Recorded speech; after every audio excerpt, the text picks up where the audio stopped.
I knew I shouldn't have gone, but it was a family barbecue, and my mom was practically begging me.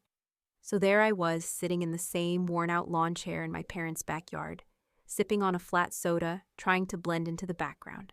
It wasn't that I hated my family, but they didn't make it easy. "Hey, Rach, still driving that rust bucket?"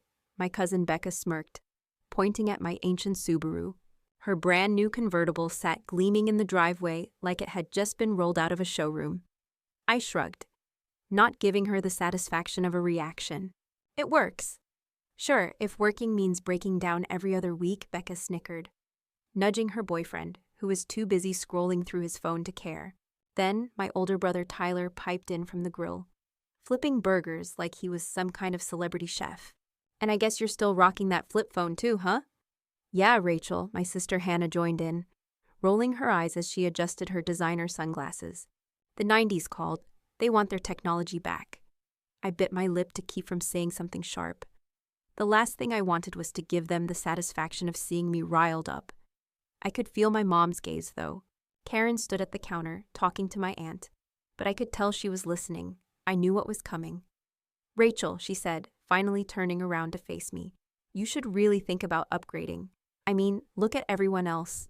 They've got jobs, careers, things that actually matter." I blinked, trying to keep my tone even. "I like my life the way it is." She sighed, like I had just given her a headache. "You're always so different from the others." "It's a little embarrassing." Honestly, I nodded, though a part of me burned with frustration. They didn't get it. None of them did. And that was okay. But I wasn't backing down. "Just because it's different doesn't mean it's wrong," I said, keeping my voice steady. They didn't really hear me, but it didn't matter. I knew they wouldn't understand.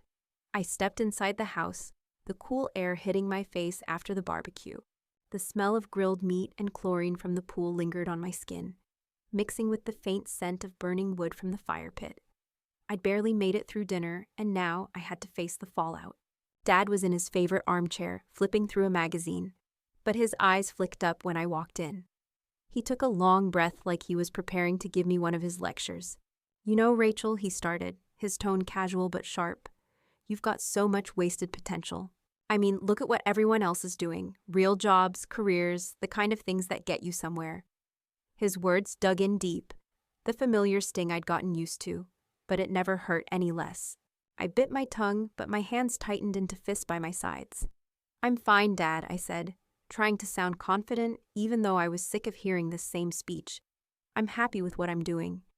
But my mom didn't let it go. She stood by the kitchen counter, arms crossed, her voice laced with a quiet kind of disappointment. "Rachel, sweetheart, you really need to start thinking about your future. These odd jobs, they're not going to take care of you forever. You should find something full-time, something stable." I could feel the weight of her gaze like it was a hand on my shoulder, pressing down. "You can't keep living like this," she added softly, her eyes searching mine like she was hoping to find some spark of ambition she could believe in. I kept my chin up. "I've got a plan, Mom. I'm not stuck." Nathan appeared in the doorway, glancing from me to Mom, then to Dad. He was still in his real estate suit, the sleeves rolled up, the collar slightly undone, like he was just stepping out of some business meeting. He always had that polished, put-together vibe. "Rachel, come on. You're too much of a free spirit. You need to settle down. I don't know how long you can keep drifting like this." Drifting, that word hit harder than I expected.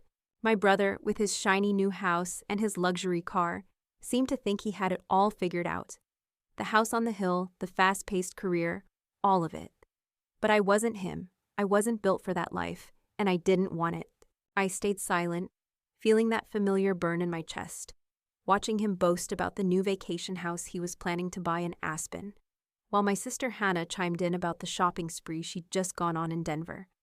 It was all so damn loud. I could hear the clinking of glasses in the other room, and the laughter of the rest of the family still carrying on outside.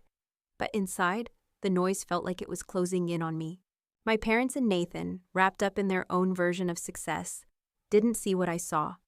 They didn't see the hours I spent, the hard work, the grind I put into something they'd never understand. Finally, I couldn't hold it in anymore. "You think I'm not trying?" "I am. I don't need a 9 to 5 to be happy." Nathan raised an eyebrow, a hint of sarcasm curling his lips. Oh, so your frugalness is part of a big plan to retire early, huh? Is that it? His words stung more than I wanted to admit, but I wasn't about to let him see how much it hurt. I'm not looking for your approval, Nathan. I'm doing what works for me. You guys can keep chasing whatever it is you're chasing, but I'm content. I didn't wait for a response. I didn't want to hear the rebuttal. The silence between us thickened, like the air had gotten heavier. My mom looked at me, then at Nathan, her expression tight, unsure how to play this. Dad shifted in his chair but didn't say anything more. They weren't angry exactly, they just didn't get it. I knew they never would. When the conversation finally fizzled out, everyone returned to their own thing, and I stayed there, standing in the middle of the living room. The weight of their disappointment settled in my chest, but it didn't crush me like it used to. Not anymore. They were wrong, and no matter how many times they told me I wasn't enough, I knew I wasn't broken. I was still building, slowly, quietly, but I was building something they would never see coming. I got back to my apartment just after sunset, the streetlights flickering as I parked my car on the cracked pavement. My little studio felt like the only real thing I had left, tucked on the edge of town, away from the noise and judgment of my family.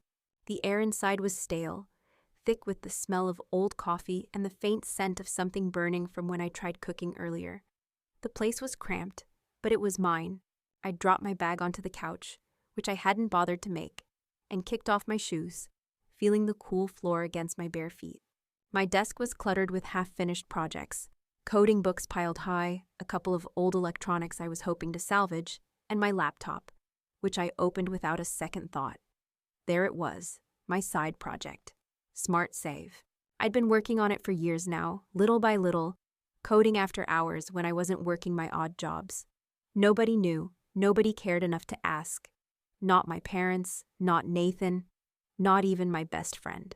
It was just me, alone in my little apartment, trying to make something of myself without the fanfare. Tonight I was testing a new feature, a budgeting tool that would help people manage their expenses better, track their spending habits, and save without even thinking about it. The lines of code flickered on the screen, and I started going through them, checking each one carefully, making sure everything worked just right. It felt good, the rhythm of it, the challenge. There was something satisfying about solving problems, even the small ones, and watching everything click together like pieces of a puzzle. My fingers moved over the keys, quick and precise, and I felt the calm settle in, that feeling of purpose I hadn't found anywhere else. I'd poured every bit of myself into this app, every spare moment I had. While everyone else was off getting new jobs or buying the latest gadgets, I was sitting here, coding. Late nights turned into early mornings. They didn't know, though. They didn't know I'd spent the last few years building this quietly, pushing myself to make something that mattered. The app was getting better, growing slowly but steadily. I checked my email and saw an update. More users had signed up. It was growing. It was actually starting to generate passive income, a lot of it, more than I ever thought it would. But as always, I kept it to myself. They wouldn't understand. They never did. I ran a few more tests, made a few adjustments to the feature. I let out a slow breath and stretched, looking around the small space. The walls were bare, except for a couple of photos, the cheap IKEA furniture showing its age. But none of it mattered, not when I could see the bigger picture forming, slowly but surely. This was my way out. This was what I was working for, this moment, when everything would finally come together. Maybe it wouldn't look like the life my parents imagined for me, or what Nathan and my siblings were chasing. But it was mine, all mine. As the night dragged on, I kept coding, knowing it'd be hours before I could pull myself away.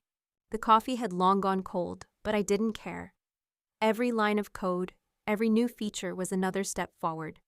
The emails kept coming in, the notifications popping up. The app was working. My app. In the silence of my apartment, I smiled to myself. Despite everything, despite the barbs, the mockery, the way my family looked at me like I was some kind of failure, I was making it work. I didn't need their approval. I didn't need anyone's approval. The quiet pride that filled me wasn't something I could put into words, but it was there, stronger than anything I'd ever felt before. I was building something they couldn't see yet, And when they finally did, they'd understand. But for now, I was just going to keep going, keep pushing, and let them stay stuck in their little bubble while I built my own world. I was back at my parents' house for another family gathering, the air thick with the scent of grilled hot dogs and the laughter of too many people crammed into one space. The backyard was packed, the same tired conversations circulating, and I was already feeling the weight of it all before I even stepped through the door. But of course, I came. Mom wouldn't have it any other way. As soon as I walked in, I spotted Emma across the room, holding court like she always did. Her hair was styled perfectly, her outfit straight out of an Instagram ad, and she was chatting excitedly with a few of the other cousins about her latest business venture, a luxury online boutique. I could hear her voice cutting through the chatter, something about how she'd just launched her fall collection, and the sales numbers were unbelievable. I could already feel my stomach tighten. She always had something to boast about, and today was no different. "So Rachel," Emma said, flashing her teeth in a smile that wasn't as friendly as it was practiced, "I still can't believe you haven't figured out your career yet. You should really invest in something. I mean, with all your free time, you could be doing something that would actually, help you live a little more comfortably." I smiled back, keeping it tight, trying to stay neutral. "I'm good, Emma. I don't need to follow the same path as everyone else." She laughed, the sound too high-pitched. I know, it's just, when are you going to get serious about life?" she said, her voice dripping with condescension. "I mean, your car and that old flip phone?" "It's time to level up," I bit the inside of my cheek, forcing myself not to snap. They all had their opinions, sure, but they didn't know the half of it. They didn't know that while they were buying whatever the latest trend was, I was quietly building something bigger. And yet, here I was, trying to deflect while they kept pushing. "Like I said, I'm happy with my choices," I replied, trying to keep my voice calm, though my blood was simmering under the surface. Not everyone needs to follow the same blueprint, but Emma wasn't done. "I mean, I get it. You're different. But if you're serious about, really making it, you should start presenting yourself better. Maybe dress a little more sophisticated. Like, show people you actually have a plan." It took everything I had not to roll my eyes, but I just nodded, pretending to absorb her advice. It wasn't worth arguing over, not today. I could hear more of the family chattering behind me, and the tone of their voices was starting to grate on me. They all seemed to be saying the same thing. I was wasting time. I moved toward the kitchen, looking for a little space to breathe, but as soon as I stepped inside, I heard my Aunt Karen talking to my mom. Their voices were low, but not low enough. "Rachel's really getting to that age where she needs to figure this out," Aunt Karen said, her tone laced with concern, but also something else, judgment. "She's alone, not even dating anyone, and she's so set in her ways. She needs a good partner to help her get back on track." The words hit harder than I expected, like a slap across the face. It felt like a stone had dropped into my stomach. I stood there frozen, the sting of it sharp in my chest. "Maybe it would help if she had someone in her life who could show her what a real relationship looks like," Aunt Karen continued, not even bothering to lower her voice. Something to ground her, get her to stop being so independent. I could feel my heart thudding in my chest, my fists clenching at my sides. I knew I was single. Hell, I didn't like it either. But the idea that I needed someone else to fix me? That was too much. I wasn't broken. I backed away from the kitchen, forcing myself to calm down. But the anger was still there, hot in my veins. The irony of it all, my aunt, telling me I needed someone to help me figure out my life, when all I'd ever done was build myself up from nothing, was almost laughable. The day went on, but I couldn't shake the feeling that my family saw me as a project, something that needed to be fixed. The more they pushed, the more I pulled back. But deep down, it also fueled something inside me. They thought I was wasting my time. They thought I needed someone to help me along. But all they were doing was giving me the fire I needed to keep going, to keep working on Smart Save, to keep proving them wrong in the quietest, most powerful way possible. They wouldn't see it now, but one day, they would. And when that day came, I'd be ready. The evening had stretched on, the familiar noise of cards being shuffled and the low murmur of my family's conversations swirling around the living room. I was sitting on the edge of the couch, my hands folded tightly in my lap, trying to avoid getting dragged into any more shallow small talk. The air felt thick, almost too warm, as everyone laughed at the latest joke that probably wasn't even funny. But I kept quiet. The same tired energy, the same empty chatter. My phone buzzed from the kitchen counter where I'd left it charging. I didn't think much of it, but a moment later, I noticed Nathan standing by the counter, his hand reaching for it like it was an old habit. I didn't think he'd actually pick it up, but he did. I watched as he unlocked the phone. Nothing unusual about that. Nathan always had a habit of swiping through my things without asking, especially if there was a notification that caught his eye. But this time, he froze, his fingers stilled, his eyes glued to the screen, his brow furrowing. I felt my stomach twist. For a second, it was quiet, just the soft shuffle of cards and the distant hum of the conversation. But then I noticed how everyone else in the room was starting to look in his direction. I couldn't help it. I stood up, moving toward the kitchen, my pulse quickening. Nathan's voice cut through the air, shaky, almost too soft. "Rachel, what is this? Is this real?" I didn't have to look at the phone to know what he'd found. I could already feel the weight of it hanging in the air. The bank app was open. And it wasn't just any balance. I had forgotten to lock the phone earlier, and now Nathan had seen the six-figure amount sitting there, a number that I had never shared with anyone. The room fell silent. I could feel every set of eyes on me. It was like the air had suddenly thickened, and the space between us had stretched a mile. I swallowed hard, trying to steady my breath, but my heart was thumping so loudly in my chest that it almost drowned out the sound of the cards being dealt. Nathan held the phone out to me, his voice still shaking. "Rachel, why didn't you say anything? What is this?" I could feel the heat rise in my face. They had no idea.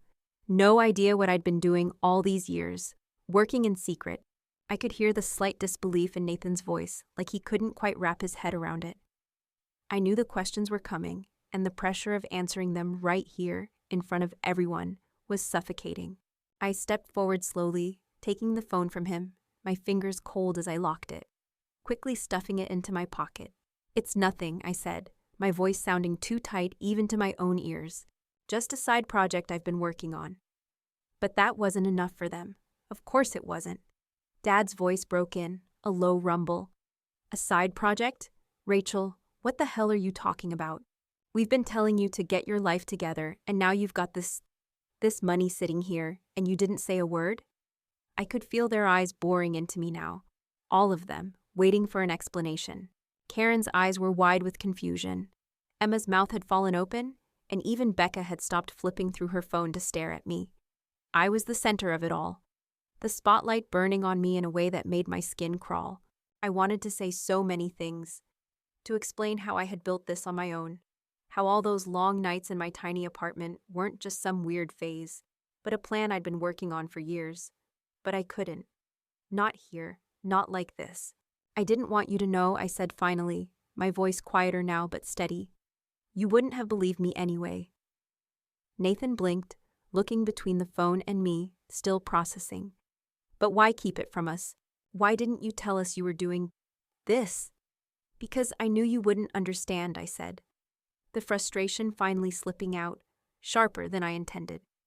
"You've all spent years telling me I'm not doing enough, that I'm wasting my time. I didn't want to deal with that, Nathan. I didn't want to hear you mock me for it." The words hung in the air, and I felt the tension ratchet up even more. I was so tired of being misunderstood, tired of them thinking they knew what was best for me.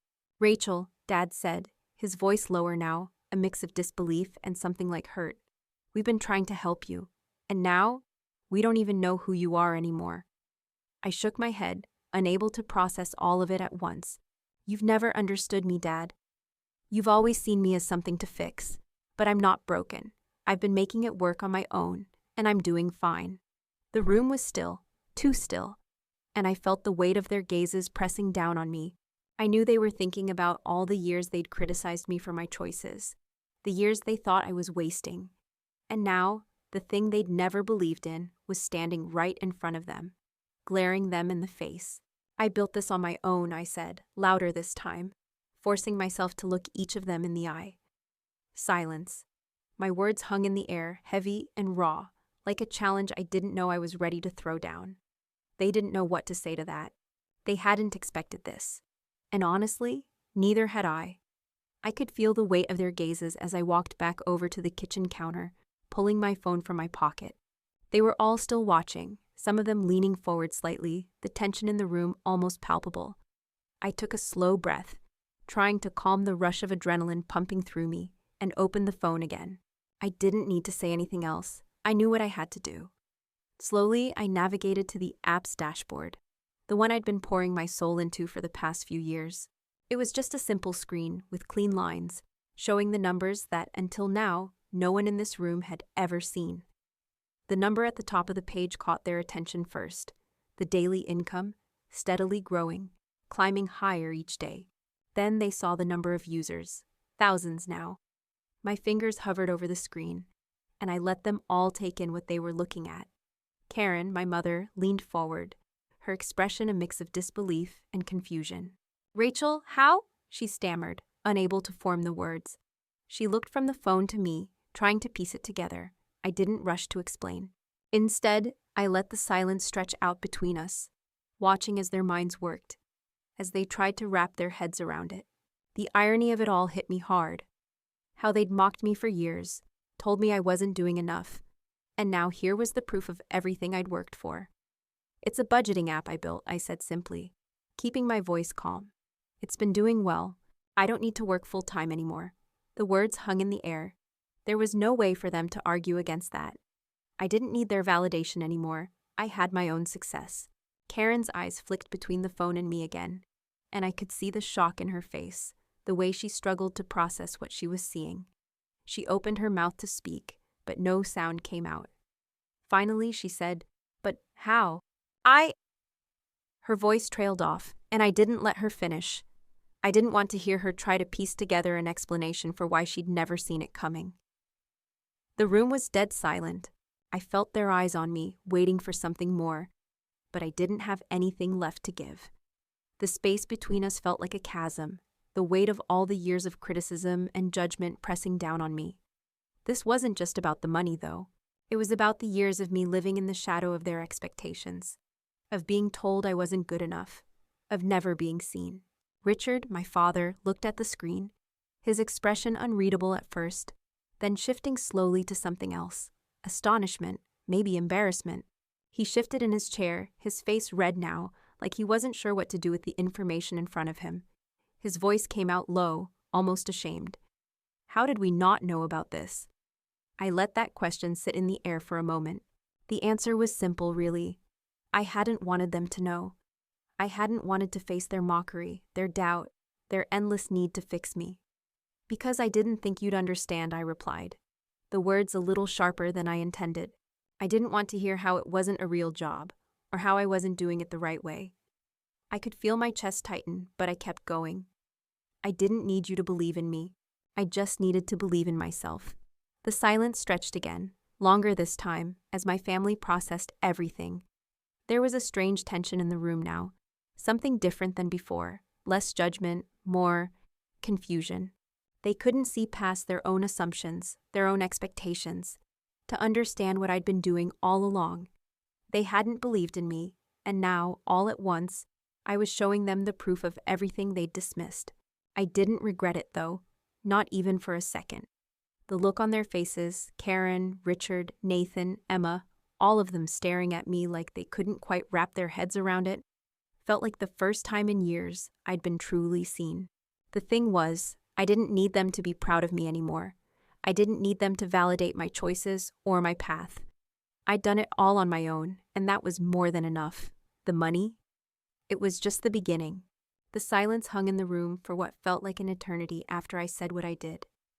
My parents, my brother, all of them processing what I had just revealed. But then Richard, my dad, the one who had spent years pushing me to get serious, finally leaned forward, breaking the quiet. "Rachel," he said, his voice unsteady but trying to sound pleased. "You've really done it, haven't you?" I'm impressed. His smile was wide, but there was something forced about it, like he was trying to recover from all the harsh things he'd said to me over the years, trying to make up for it in a single moment. But I could see the effort in his eyes. I didn't say anything. What was there to say? He hadn't believed in me, not truly, and now that he could see it, now that he could see the money, the numbers, the success, it was like he was trying to make up for it. But that was the thing about people like him. They didn't apologize. They just tried to cover it up with a smile. Nathan's voice broke through the awkward pause. "Hey, this is great and all," he said, his tone shifting from surprise to something a little more opportunistic. "But I've been working on something too. It's a luxury car rental service, really high-end stuff. I need some investment to get it off the ground. Could you help me out?" I blinked, surprised by how quickly he'd jumped to the next thing.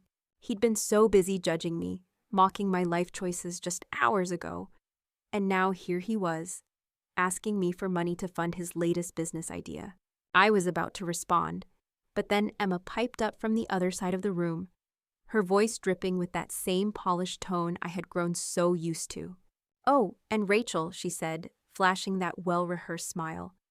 "I could really use some funding for my online boutique. It's the next big thing, and it's going to blow up in a few months. You've got the cash now, right?" I felt my stomach twist, a sharp, bitter taste rising in the back of my throat. I looked at them both, at Emma's expectant smile and Nathan's eager eyes, and it hit me all at once. They hadn't changed. They hadn't seen me as anything but someone to fix, someone they could rely on to back them up when things got tough. And now that they knew I had money, they thought that was their ticket in. It stung. More than it should have. I kept my face calm, though. I wasn't going to let them see how much that hurt. Not anymore. They'd been mocking me for years, and now that I'd finally made something of myself, they were asking for handouts like it was nothing. Like I was still the same person they'd belittled. "No," I said quietly, but firmly. "I built this on my own. I'm not in the business of funding other people's projects." The words were sharper than I intended, but I didn't care. I had worked too damn hard for this to let them turn it into something else, something for their benefit. Nathan blinked, looking at me like he hadn't expected that answer. Emma's smile faltered for a second before she quickly recovered, shifting the conversation to something else. But I could see the disappointment in her eyes. It wasn't my problem anymore. I had built SmartSave on my own terms. I didn't need to bail them out of their own messes. Not when they had spent so long making me feel small for doing things my way. I turned away, letting the silence sit between us. I didn't owe them anything. I didn't owe anyone anything. The truth was, I had fought for this life, this success, and I wasn't about to let them use me as their safety net now. They could keep playing their games, chasing the next shiny thing, but I was done playing along. I barely had time to process my last words when Aunt Linda leaned in, her voice sweet but with an undertone of something else, expectation. "Rachel, honey, I don't mean to be too forward, but, well, could you help with Jordan's tuition? He's really struggling this semester, and it's a lot to manage." I felt my skin tighten, my patience slipping as I looked around at the room. One after the other, people were asking. Nathan's request had barely faded when Richard, my dad, casually dropped his own bomb. "Yeah, Rachel," he said, suddenly all smiles again. "I've been thinking about investing in my retirement, you know? Something stable, maybe some stocks. You've got experience in all this stuff now, don't you? Maybe you could help me out with some advice, maybe even a little investment." I froze, every ounce of my calm snapping. How had I gone from being the one who wasn't good enough to being the one everyone wanted to use? They'd made it so clear that they didn't respect my choices, my path. They'd belittled me, ridiculed me for not following the normal route. And now that I had something real, they thought it was theirs for the taking. My mouth went dry. I could feel my anger building, burning a hole in my chest.